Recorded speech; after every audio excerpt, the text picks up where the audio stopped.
All right, so get this. We're diving into the world of fight therapy today. Fight therapy. Yeah. I'll be honest, that's not a phrase I hear every day. Right. Like using combat sports as a way to help people work through things like addiction and trauma. I mean, you wouldn't think those two things go together. No, not at first glance anyway. But that's what makes this so interesting. You see, we're looking at this Dutch handbook. It's been in development for over 30 years, and they're using Muay Thai boxing, even some DWC. DWC. Now, hold on a second. For those of us who haven't spent much time in the martial arts world, what exactly is DWC? Good point. DWC stands for Dynamic Weight Control. It's kind of a system that pulls from different martial arts, emphasizes movement and body mechanics. But here's the thing. In the context of fight therapy, it's not about actually trying to lose weight. It's more about using these principles to help people become more aware of their bodies, how they move, how they exist in space. Okay, so harnessing energy control, not just like throwing punches randomly. You got it. And get this.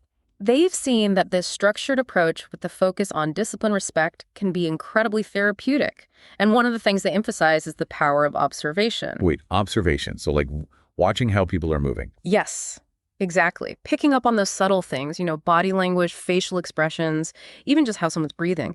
The handbook really emphasizes that instructors are trained to be in tune with these things. Being able to read those cues in other people, that's a powerful skill. And that this approach, it really shines a light on that. Wow. So they're training therapists who are also martial arts experts. That's pretty amazing. It's a pretty unique combination for sure. And here's where it gets really fascinating. They break down a fight therapy session into these specific phases.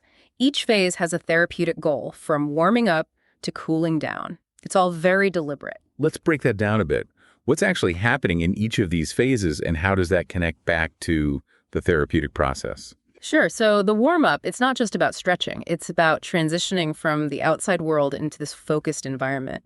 And it's a crucial time for the instructor to observe, see where everyone's at emotionally before things get going. So they're reading the room before the first punch is even thrown. Exactly. Then you have the training itself. This is where they're using those combat sports techniques, but it's not about becoming some kind of fighter.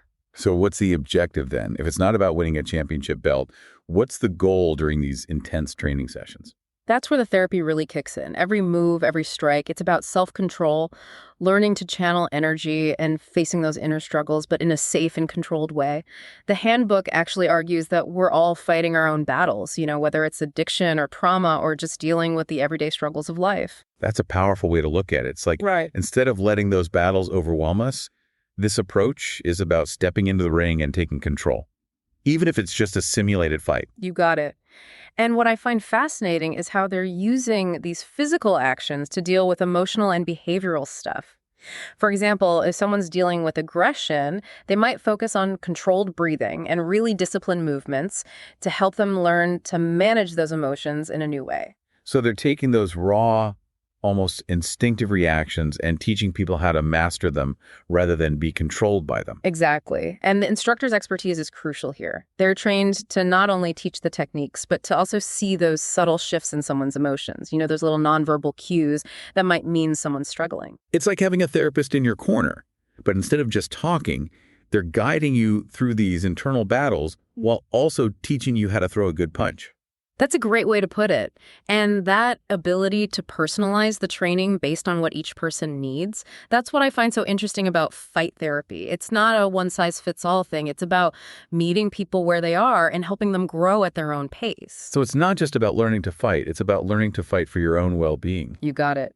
And that leads us to another really important part, that the handbook emphasizes the cool down. Okay, so after all that intense training, what happens during the cool down? Is it just about catching your breath and getting some water? It's so much more than that. The cool down is where the real reflection happens. It's about connecting that physical training to the emotional journey they've been on. What's really interesting is that instructors are actually encouraged to gradually let the participants take the lead during the cool down. Wait, so they're learning how to throw a punch, but they're also learning how to lead, to take charge of their own well-being, even when the instructor isn't right there to guide them. That's incredible. It really is. And it shows you how transformative this approach can be. It's about giving people the tools and the self-awareness they need to deal with challenges in life, both inside and outside of the ring. That's really powerful. When you were describing this whole process, it reminded me of something I read in the handbook about this young woman who had gone through so much violence, exploitation, and addiction. She came to the training scared and unsure of herself. Those stories really stay with you. What was it about her experience that stood out to you? It was remarkable. As she progressed through the training, she discovered this inner strength, this resilience she didn't even know she had. The physical act of fighting it became this metaphor for her own personal struggles. And I think that's what I find so compelling about this whole approach. It's not just about the physical aspect of it. It's about that internal journey of self-discovery and empowerment. You're absolutely right. And that's what the handbook emphasizes, that by facing our limits in a safe place like the gym, we can develop the strength and resilience to face the challenges that life throws at us outside of the ring. It's like they say, the real fight isn't against an opponent. It's against our own self-doubt, our fears, all those voices telling us we're not good enough. Yeah. Exactly. And fight therapy, it gives you this framework, these tools to quiet those negative voices and step into your own power. It's about stepping into that ring with that inner critic and saying, all right, let's go. I love that. Speaking of support systems, the handbook also talks about how important peer support is in fight therapy. Oh, absolutely. There's something really powerful about connecting with people who get what you're going through, who are on that same journey. Right. Like, who better to understand what it's like to face your fears than someone who's standing right there with you, fighting their own battles? Exactly. And the handbook talks about how those shared experiences, those moments of being vulnerable and encouraging each other, they can be incredibly healing, especially for people who felt alone or like they don't fit in. That's interesting, because they also mention how the structure of the sessions, the rituals, the repetition, that all contributes to this feeling of community. You're right. Rituals can be so powerful. Think about it, even just the act of wrapping your hands before you train. It's not just practical, it's symbolic. Yeah, it's like this ritual preparation, a way of saying, okay, I'm here, I'm present, I'm ready. Exactly. And that intentionality, that shared understanding of how things work, it creates this sense of belonging, a sense of purpose. Okay, so we've been talking about the emotional and psychological sides of fight therapy, but let's talk about safety for a minute. Of course. That's something the handbook is very upfront about. Safety is absolutely paramount. Which makes sense, right? I mean, we are talking about combat sports here. There's always going to be some level of risk. For sure. But the handbook really stresses that it's not about just throwing someone into the deep end.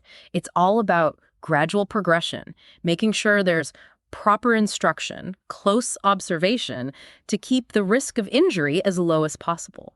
So it's about finding that balance between pushing yourself and knowing your limits, which honestly is a skill that applies to so many areas of life, don't you think? Absolutely. And it's the instructor's job to guide that process to make sure everyone is training in a way that's both safe and effective. Speaking of instructors, the handbook talks about creating this healing environment.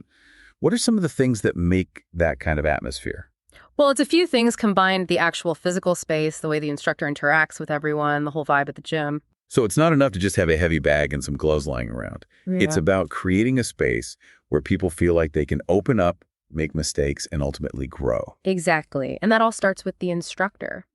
They need to be both someone you can look up to and someone you feel comfortable with. They need to command respect, but also create a space where people feel safe and open. It's like finding that perfect balance between a coach who pushes you to be your best and someone who's also your biggest supporter. That's a great way to put it. And the handbook stresses how important positive reinforcement is, celebrating those wins no matter how small, and creating a culture of support and encouragement. Because any step forward, no matter how small it is, a win in itself, right? Absolutely. And it's those small wins that build confidence and momentum for real lasting change. This whole approach, it really makes you rethink the traditional therapy model, doesn't it? It does. That's one of the things I find so refreshing about it with fight therapy. It's acknowledging that there's no single answer for everyone. When it comes to healing, some people do really well with talk therapy, but others, they need something more active, something more physical. Yeah, it's like sometimes words just aren't enough. Yeah. Sometimes you need to move to breathe, to really feel that energy moving through you, to really process those emotions. Exactly. And that's where that physical aspect of fight therapy is so important. It gives you this outlet for those emotions, a way to let go of what you've been holding inside. And speaking of letting go of things, the handbook talks about the importance of breath work. Oh, yeah. Breath work is such a powerful tool, and I think it's often overlooked in traditional therapy. It's true. It's like we forget to breathe sometimes, especially when we're stressed out or anxious. But the handbook really stresses that breath work is a key part of fight therapy. Absolutely. The instructors, they're trained to work breath work into all parts of the training, from the warm-up all the way to the cool down. So is that like specific breathing exercises during the training, or is it more about just being aware of your breath throughout the whole session? What does that look like in practice?